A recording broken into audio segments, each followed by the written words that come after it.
যে বাংলায় TMC government বা আরো অনেকে আছে যাদের বাইরেটা আলাদা ভেতরটা আলাদা, অর্থাৎ এরা সময় সাপেক্ষ চলে যাবে। এরা নিজেদের পজিশনটা তৈরি করে নিল, মানুষের কাছে নিজেদের পজিশন এবং বিভিন্ন জায়গায় নিজেদের মানে পদের লোককে ফিট করে দিল, দিয়ে আস্তে আস্তে চলে যাচ্ছে। সবাই আস্তে আস্তে এরকম আরো আগে চলে যাবে। অনেক দুর্ভাগ্যজনক, যাদের উপরে সেকুলারের নামে মানুষ বিশ্বাস করেছিল আজকে তারাই দেখা যাচ্ছে আমাদেরকে ধোঁকা দিয়ে চলে যাচ্ছে, কেন বিশ্বাস করে তাদেরকে ভোট দিয়েছিল।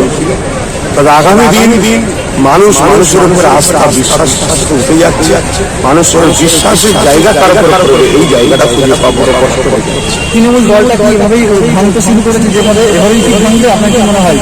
আমার তো মনে হয় দিদিমণি ছাড়া সবাই কেন এরা বিভিন্ন জায়গায় অনেক আগে বলেছিলাম সারদা নবদেশ অনেক জড়িয়ে আছে, না যারা সব চলে যাবে। আর দ্বিতীয় নম্বর কথা, অনেকে বস্তুদ্বন্দ্বের জন্য যাচ্ছে, অনেক কিনা হচ্ছে, অনেকে আবার নিজেদের ইডির ভয়েতে চলে যাচ্ছে, আবার অনেক চাপ দিয়ে বাড়ানো হচ্ছে।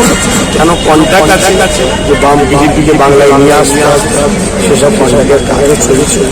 তবে টিএমসি দলটা আসবে না বলে আমার বিশ্বাস, এবং নতুন করে হয়তো নতুন প্রজন্মকে আবার সেকুলারের নামে টেনে নিয়ে আসবে, নিয়ে আসার পরে দেখা যাবে যে তারপরে তারাও হয়তো চলে যাবে। অতএব মানুষ একটা ধোঁকা বা বিপদগ্রস্ত দিকে যাচ্ছে। আমার মনে হয় একটা আইন হওয়া দরকার, যে দলে দাঁড়াবে সেই দল থেকে অন্য দলে যেতে পারবে, এমন একটা আইন হওয়া দরকার। আমি মানুষের সঙ্গে প্রতারণা করা। আপনি বলছেন 2022 আপনি লড়াই করবেন, সেই জায়গায় দাঁড়িয়ে সমস্ত রাজনৈতিক দল তারা কিন্তু নির্বাচনী প্রচার ইতিমধ্যে শুরু করেছে, আর সেই জায়গায় দাঁড়িয়ে আপনার এখনো পর্যন্ত দলের নাম ঘোষণা পর্যন্ত হলো না, তবে আপনি ঘোষণা করছেন নাম।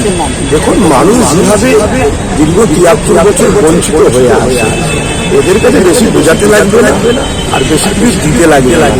এরা একটা মুখ বসছে, একটা বিশ্বাসের জায়গা করছে, সেই জায়গায় আশা রাখছি।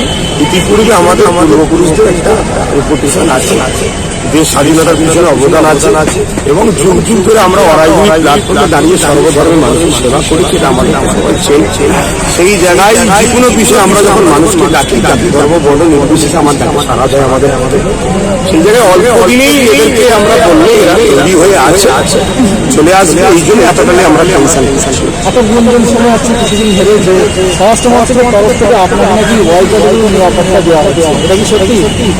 যদি দেওয়া হয় তখনই প্রশ্নটা করলে ভালো হবে। তবে আমি এতটুকু জানি, আমি যেখানেই দাঁড়াবো সেখানেই আমার ভালোবাসার মানুষ আছে, আমার নিরাপদের দরকার নেই। যে আজকে দুশ্মন সে কাল আমার বন্ধু হয়ে যাচ্ছে, অতএব যে আমাকে পেরে আসবে সেই আশার মুহূর্তে আমার বন্ধু হয়ে যাবে আমার বিশ্বাস। অতএব আমার কোনো ক্যাটাগরি লাগবে না। কেন জন্মেছি যখন মরবে একদিন, যেমন সত্য কথা, মানুষের যখন ক্ষতি করিনি তাহলে এত ভয় পাওয়ার।